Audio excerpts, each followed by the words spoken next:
Good morning, good afternoon, good evening from wherever in the world you are.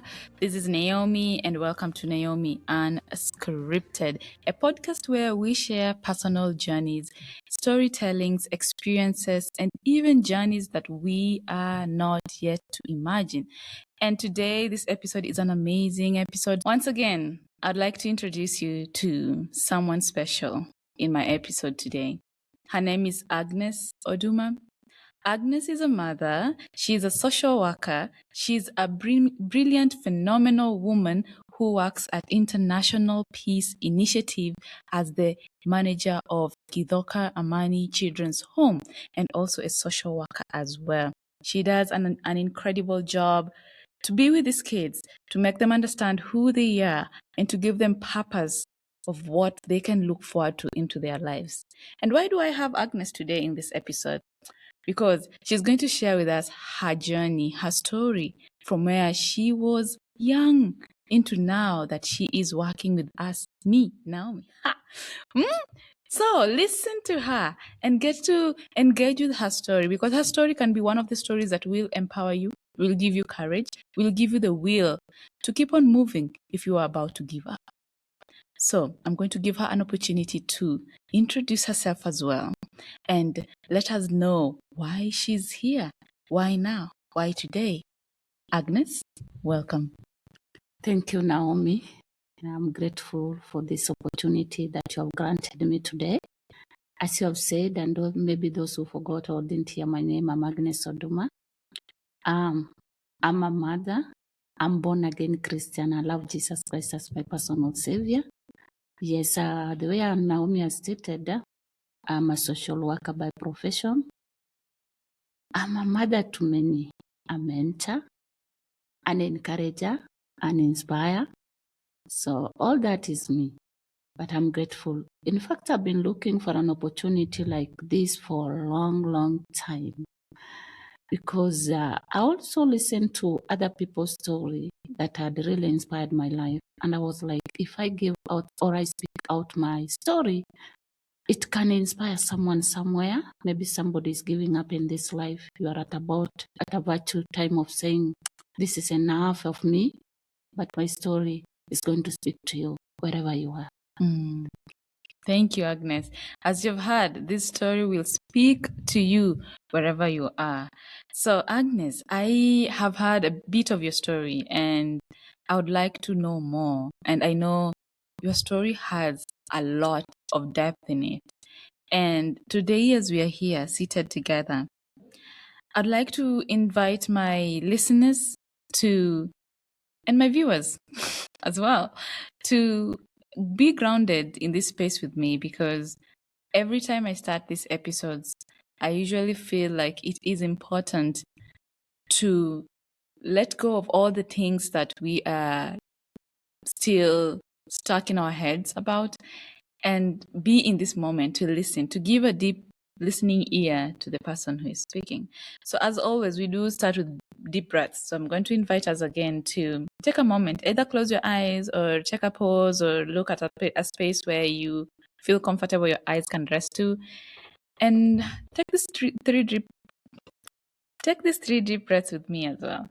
So, breathing in,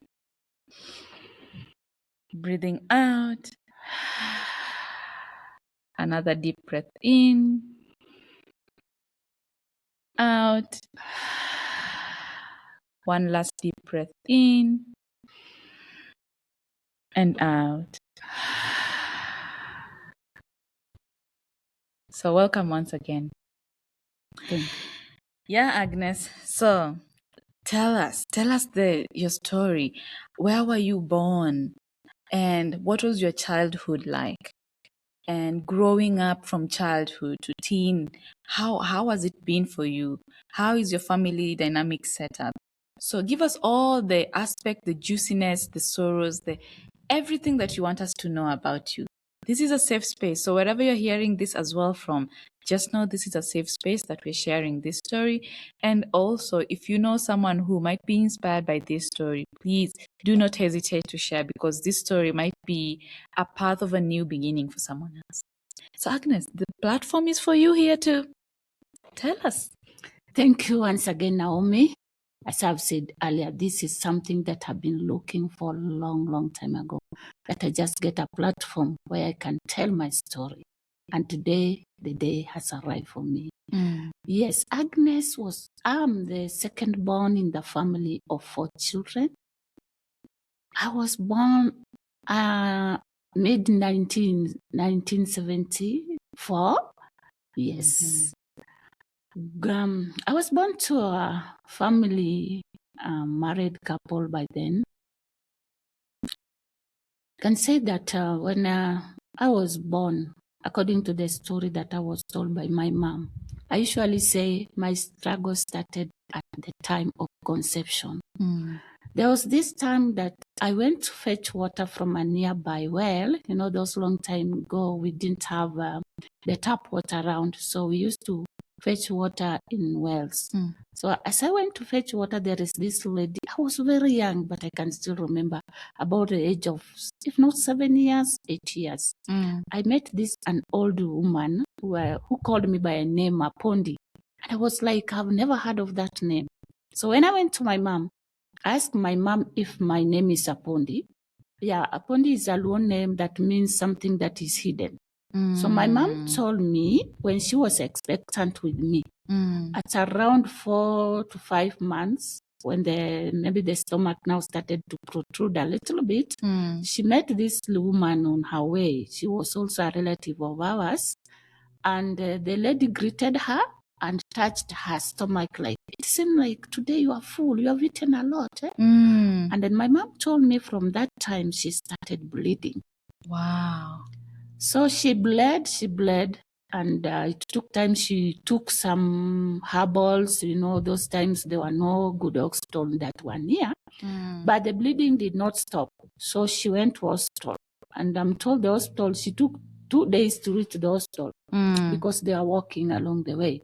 So when she went to the hospital, the doctor checked on her. I think the scan was done, and now the doctor told her, your child is hidden. Oh, wow. Despite the bleeding, I was hidden in her womb. And that is where the name Apondi came from. Wow. So when my mom gave birth to me, I can say my life wasn't that good. Within that same year, before even I reached an age of 1 year, she conceived again. So I didn't breastfeed. That is what I'm told. I didn't breastfeed for long because she conceived immediately. And now the responsibility became too hard on her. She got married, according to the story that I was given. My mom got married to my father when they were very young. My father was in standard 7 by then. So at the time of my birth, my father was informed. So my grandfather was the one who was taking care of my mom and my elder brother, and now me. And now the expectant woman again. So my aunt came in and she took me.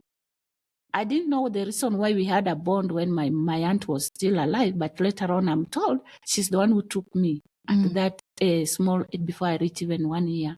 So I was staying with my aunt. Later on I was reunited with my mother.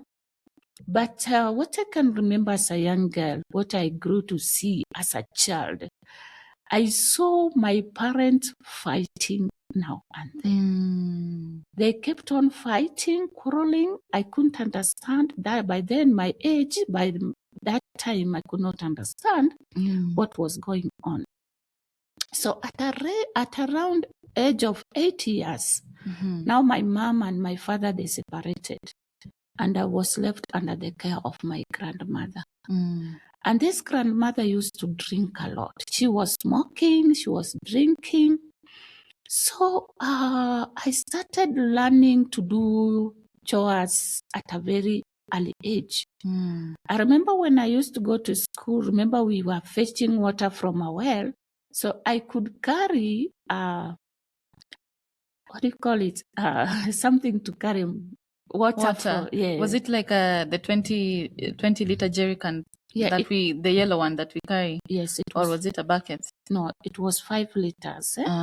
And also sometimes I could use a pot. Yeah. All those times there were no these plastic things. Yeah. So we used to carry water in a pot. So going to school, I could carry my pot on with me because the well was near our school. Yeah. So I could carry this water coming back, fetching firewood along the line. So because we were going to eat lunch at our places, we didn't have lunch in the school. So I started learning to cook at a very tender age. So my grandmother was very, very aggressive. She could come annoyed. I think the struggles of life. She was very bitter with us. And I remember she could shout at me at that tender age.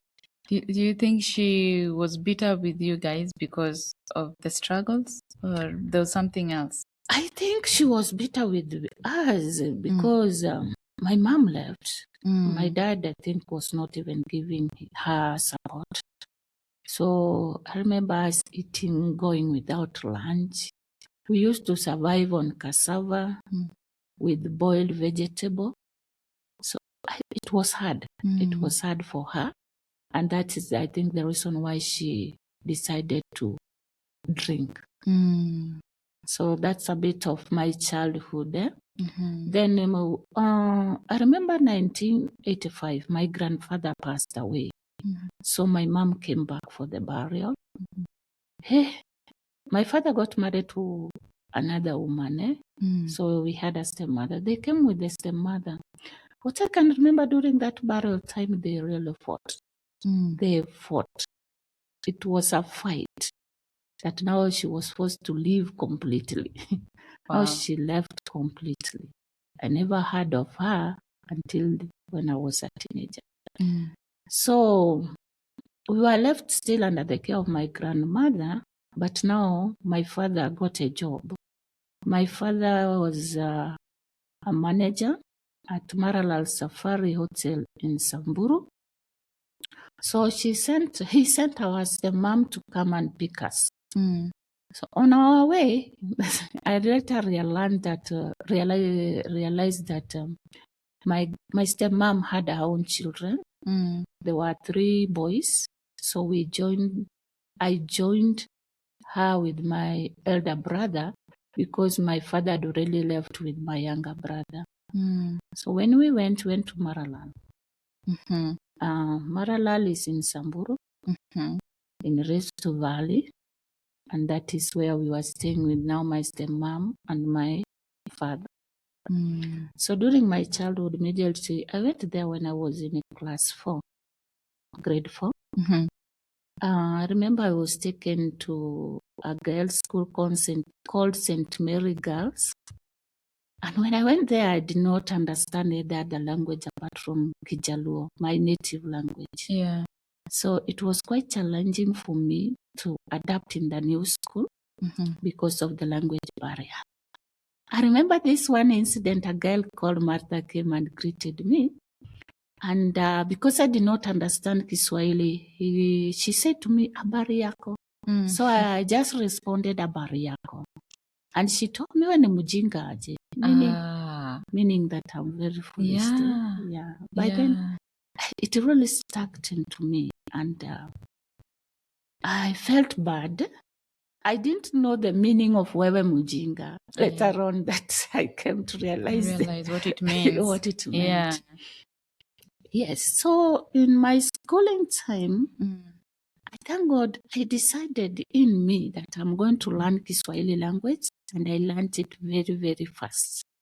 So when the school was closed, that was the start of my trouble. When I went home, my stepmother released her house help. At this time, she has given birth to my younger stepsister. So we were now 7 children in the house. Wow. Now, and how big was the house? Was it able to accommodate all the 7 of you? Yes, the house was big. It has 14 rooms. Because my father was a manager, remember? So the manager, you have the best. Yeah. Life is good. Yeah, life was good for those who are good. So this house was big. I remember 14 rooms. My stepmother made me to clean rooms. Wow. And I'm the one who was now, every time when school closes, this is the house. So I was left to take care of my younger sister. Now you are the house help there. Yeah, I became the house help. It's child labor. What about the other 7? The other 6, what were they doing? Were they given house choices as well or not? I can't remember well, but what I can remember, because I was also very young at that time, I was the only girl among the 6 boys. Oh, yeah. And my younger sister was young now. She was just a newborn. And our cultures, African cultures, they all usually entrust chores with girl child.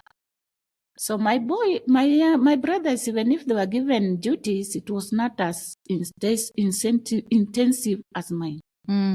Because I can remember I had that duty roster. I could not sleep. The latest I could woke up was 5.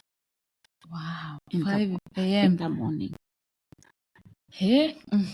So waking up, I have to prepare breakfast, clean the 14 rooms, wipe the windows. Like wiping the windows, I used to do it weekly. Now, my stepmother was very, very tough. If it happens that you don't clean the house well, I remember her walking on the floor. She turned her feet like this. If she potted any dust on her feet, I could redo it again. Wow. So at that tender age of 9, 10 years, I was made to cook ugali because I was the one who was cooking.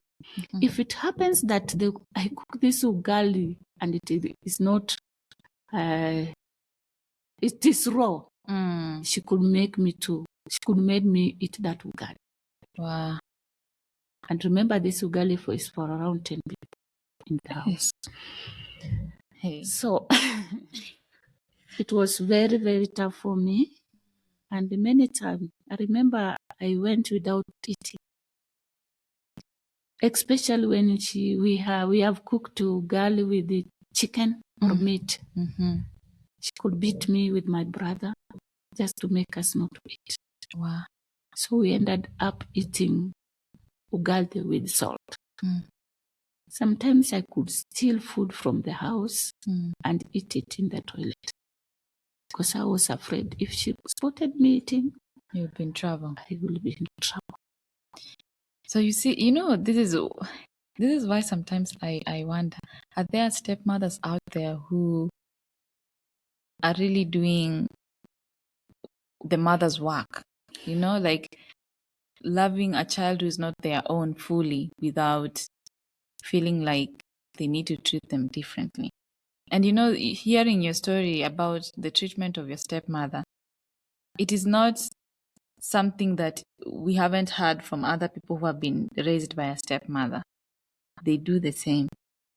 So, it is also a question out there to all the stepmothers out there. How are you treating a child that is not yours? Yes, you've been married to the father of this child. You love the father of this child. Why can't you not reciprocate the love that you have for the father of this child to the child? Sorry, Agnes, continue. Yeah, it was sad. And it is also sad up to now if we have a stepmother who don't care about the child they are raising. I remember my stepmother could call me names. Like, you are a prostitute like your mom. Imagine a child of 10 years, 9 years being told you are a prostitute. We're using that term, the local term that is very offensive. So she made me cleanse the clothes. I was the one doing laundry. And she was just like, she didn't care much. She could put her innerwears in those clothes that I was cleaning. Wow. And I have to wash it. Terrible. And remember I told you that my stepsister was young.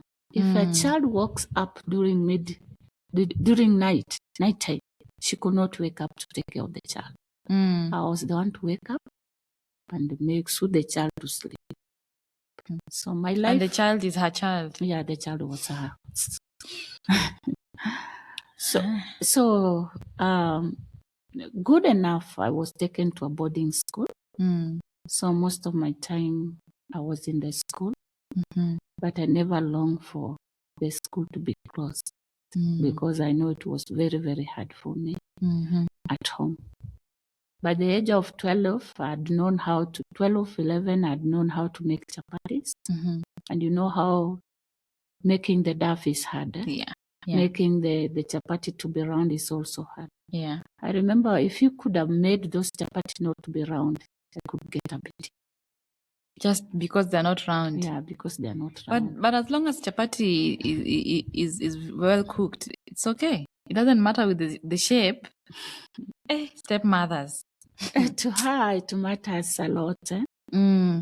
So that is how life was, and it went on like that until I reached class 8. Now, class 8 was one of the class that needs a lot of commitment, hard work, because it was a final year for me to sit for my exam so that I can go join secondary school after doing my exams. So life was like that with my stepmother, like that when I reached class 8, now that term, she sat down with my father and they decided they're not going to keep me in a boarding school. I remember my home was about 5 kilometers walking distance. Remember the chores, now I'm full at home. I need to wake up at around 3 a.m. To make sure that I've done the chores in the house, cleaning the house, making sure the dishes have been washed before I go to school. And that time, Samburu district was not developed. It was a bushy place full of wild animals.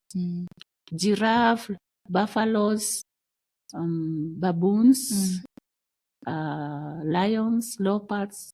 Those were part of our life. When you're walking around, you could just spot the buffaloes around. And you know the buffaloes. So we were trained as children. We knew when you meet one buffalo, you need to hide. But when there are heads of buffaloes, there is no danger. So we didn't fear people. We feared animals. Yeah. So for me to reach early, because the school also, the classes we had, those that were in boarding school, we usually had tuitions. By 7, we were supposed to be in class. I remember I have to walk 5 kilometers from my place to school. It was hard on me. Yeah, but I can imagine. You're very young. You shouldn't be walking all that kilometers to school. But I had no option. I loved school. And it was a mission school, so I really loved schooling. I loved education. And I was working very hard in school. And I was top 5. I've never been number 1, number 2, but I was top 5. That's good. Top 5, it's amazing. Yeah. Yes. Now, the distance to my school started affecting my performance, but I was left with no option. I had to work hard. Imagine given an assignment after school, you are walking 5 kilometers. When you reach home, you find everything is waiting for you. So my life was that third term was very, very hard for me. And I can say this short time that I was out of school, boarding school, it was hell on earth. That is now when my trouble was multiplied. Why?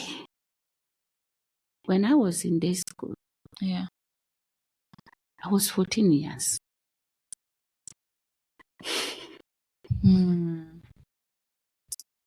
Remember, I was being physically abused. But now this time, I was sexually abused.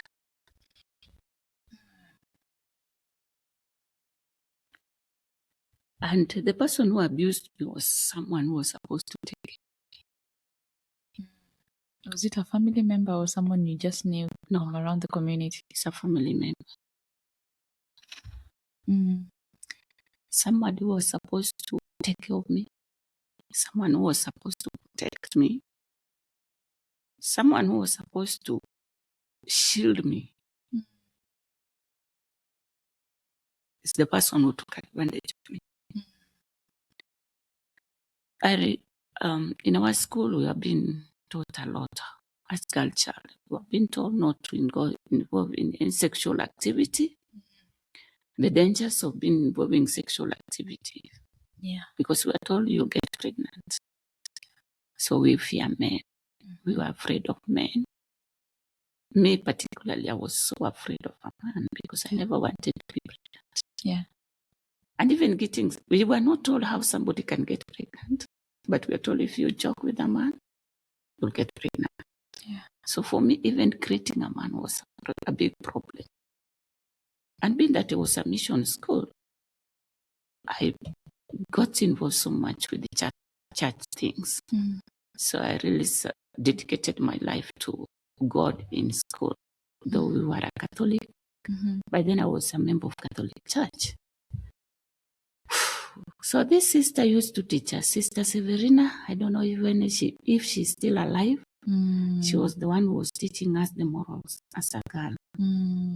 We also have from home science teachers. He used to teach us so much about our good grooming and good health and hygiene. Yeah. We should send a shout out to those teachers because they taught you a lot. Yeah, and without the knowledge that you got from them, you wouldn't have known anything. And with that knowledge, now you know. Yeah. So thank you to the two teachers as well. Yeah.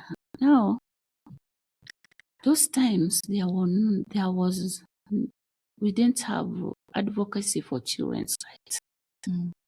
We were not even told when nobody knew that there is abuse, Yeah. because people seem to be very, very innocent. And us, we were not afraid because we knew every person was good. So this person who abused me sexually was somebody who was my blood. This person is where I come from. Yeah. Yeah. So I remember it was one evening, as coming from school to my place, as I've said, it was 5 kilometers walk. So I used to reach home very late at night. So this person, this day, he came to pick me from school. And also we used to have tuition after classes. So we were leaving school at around some minutes to 6. So he came with this vehicle. And because he's somebody I trust with my life, I didn't think of anything. Yeah. So he drove his vehicle. And Samburu is bushy. Yeah. By then it was very bushy. Yeah. So instead of us using the road to town, he used another road. And what I can remember, it was in the middle of a bush. And he told me his car has broken down. So he came to pick you with his car? Yes. So he started like he's working on the car. But later on, I realized it was a delaying tactics so that the darkness could come.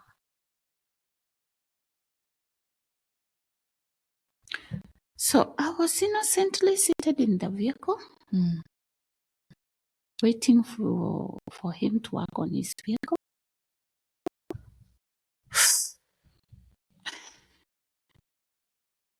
Then it got dark. And he removed his gun. Oh, he even had a gun? No, in Samburu they were given gun because... Samburu, yes. Many people own guns because of the cattle issues. Cattle issues. Yeah. So he was licensed. So he put the gun next to me. He told me, this gun, I'll use it in case an animal appears and it is dark. Mm-hmm. So as a child, I knew, okay, that's okay. Mm. So he continued working on his vehicle.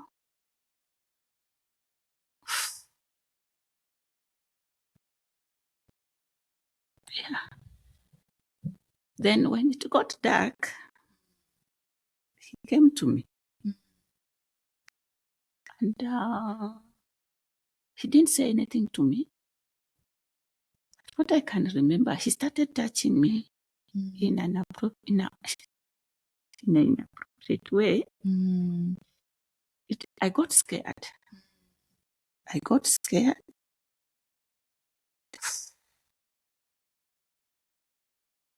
Then it got me the shock. I wasn't expecting. Yeah. He tried even to hold me, like,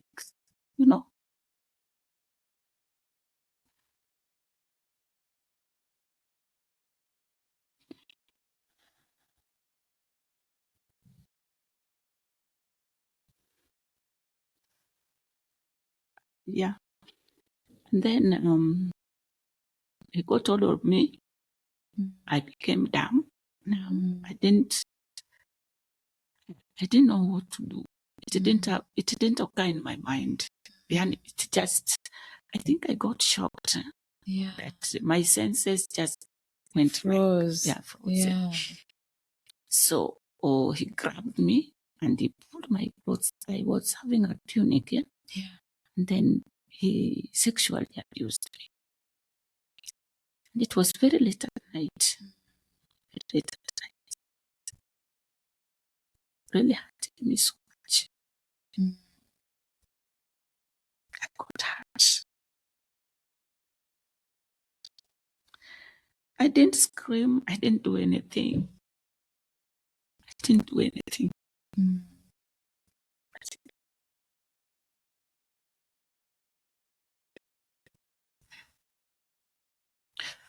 So when it was done, he took his gun. He did not talk to me anyway. He didn't say anything to me. I froze. I think I froze, yeah? I could not move. The pain I had. Yeah. It was very hard for me. Very, very hard.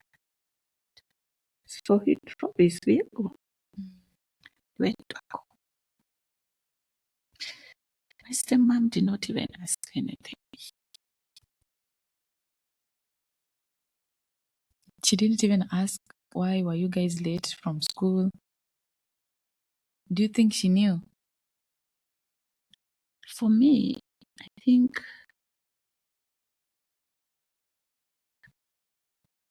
I'm not so sure if he really knew. Did you try telling her? I didn't. I've never spoken to anybody about it until later on. But now it affected me in a way that all the courage I used to have as a young child died. My self-esteem went down. The outspoken girl died. The following day, I did go to school. I said I was sick. And my abuser bought Panadol. Gave my mom my son and take to her. He had the audacity to bring Panadol.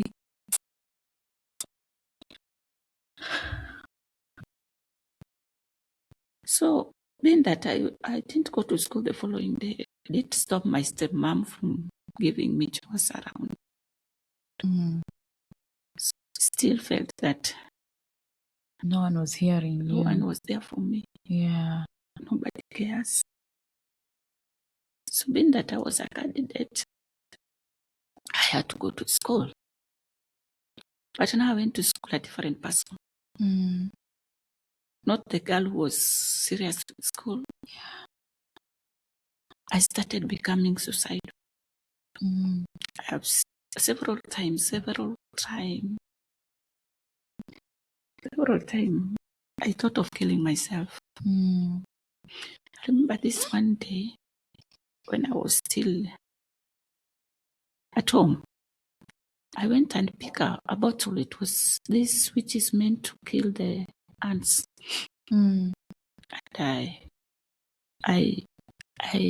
made that thing. I said, now, I think the pain was too much for me to bear. So I decided I'm going to end my life. So when I made it, my stepbrother, my elder stepbrother, was watching my move. So I wrote a long list of my pain, what I went through, and the reason why I'm taking my life. Yeah. And now I wanted to drink this also. My stepbrother just jumped in. He told me, what are you doing? Then I ran out of the house. Now my stepmom came looking for me. And also my abuser also came. Because my abuser was my dad.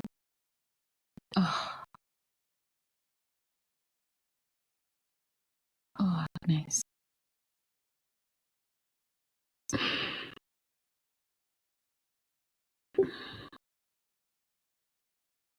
Sorry.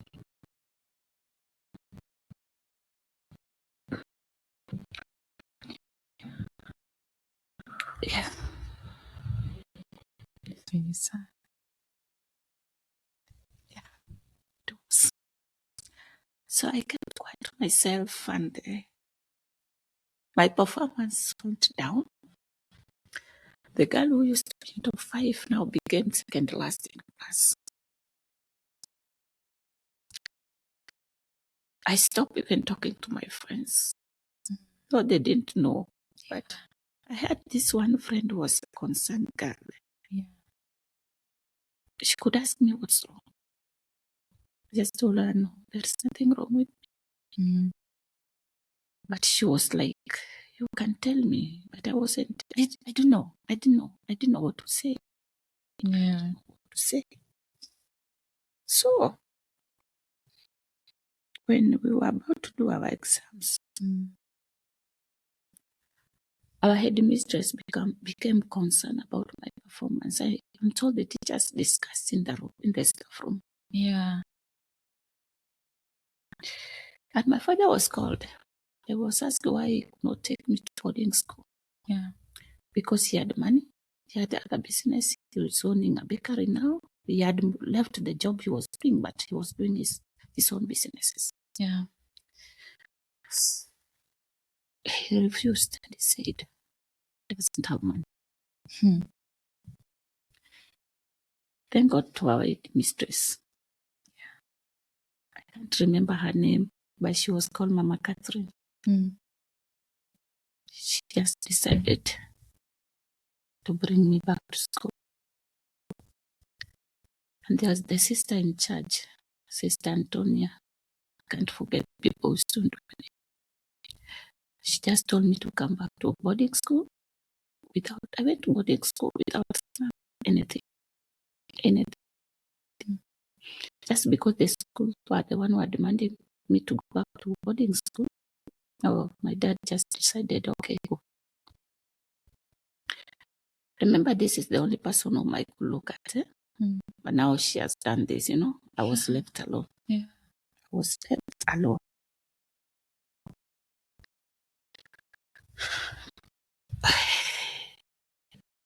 So, And did he ever rape you again, or he just did it that once and? I think I'll tell you the way.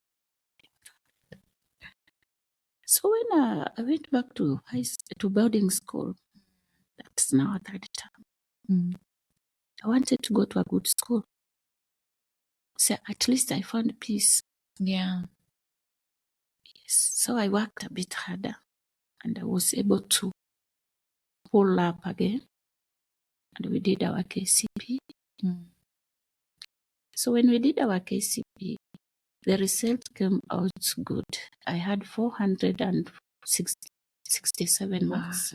You passed. Yes, I passed quite well. Wow. But where is that person to take me to school? No one. So my stepmom and my dad, they got up and they decided they are taking me to Shago. Now I'm going back to my rural area where my grandmother was. So when we were there, my stepmom told one of my aunt that they are planning to take me for tailoring course. From the marks you got to a tailoring course. Yes. And what did you want to study? Yeah, I wanted to be a nurse or a police officer. Because of the trouble that I went through, I really wanted to be a police officer. So when I went home now with my stepmother, with my dad, we stayed there. It was during December. Yeah. We stayed there for the first 1 week. The second week, now the third week, my father now stayed. He's taking me back to Marala and leaving my stepmother behind. So when we were going back again, I don't know. I don't remember which town it was, but I think it is Naivasha town. You know, from Kisumu to Naivasha, you'll reach that place late at night. Yeah, it's quite a distance. It's quite a distance. And you know, those times there were no direct vehicles. So the vehicles were very, very few. And you have to book early. So when we reached Naivasha town at night, there were no vehicle.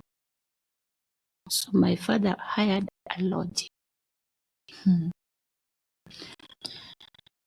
I know his intention was to abuse me again.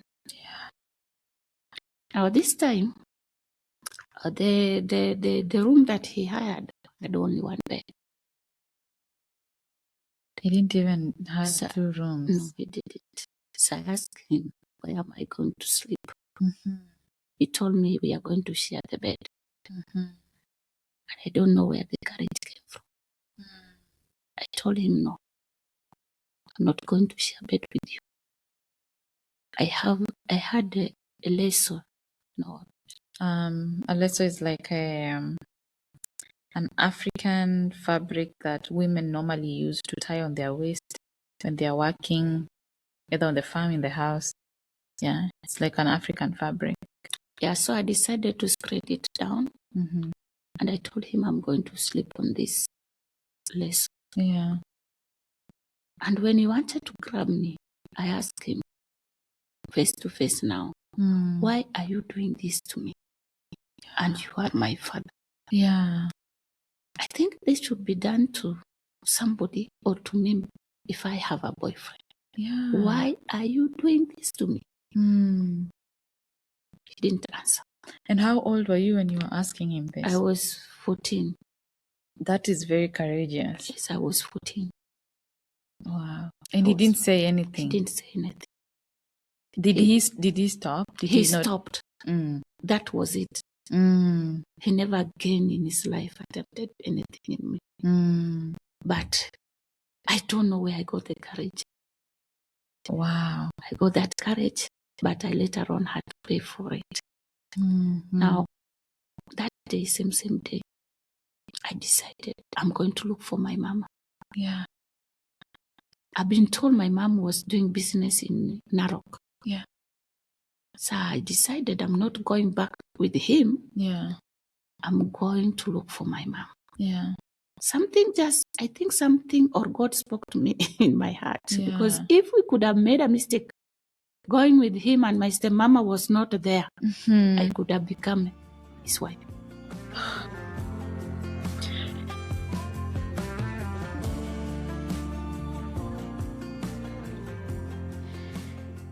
What a story.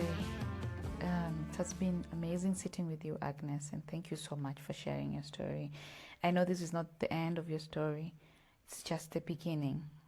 And if you're out there and still listening to us, we're going to be sharing part 2 of this story.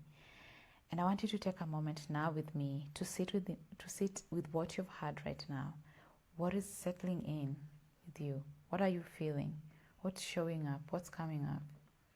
So let's take a few moments to close our eyes or take a soft gaze on wherever you feel comfortable to rest your eyes. And let's take a few deep breaths in. Breathing in together and breathing out. Another deep breath in and out. A final deep breath in and out.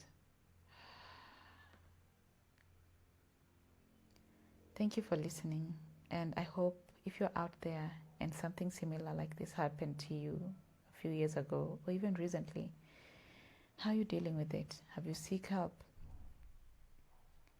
And if you have dealt with it, we would love to share and hear your story of how you dealt with it. And if you're still looking for a space or someone to talk to about the incident that happened to you, please do reach out to us at Naomi Unscripted at gmail.com, and we'll be able to find you the healing process and the journey of your healing as you need. So thank you all for listening. And until next time on the part 2 of this story, stay grounded, stay open, and keep becoming. This is Naomi at Naomi Unscripted.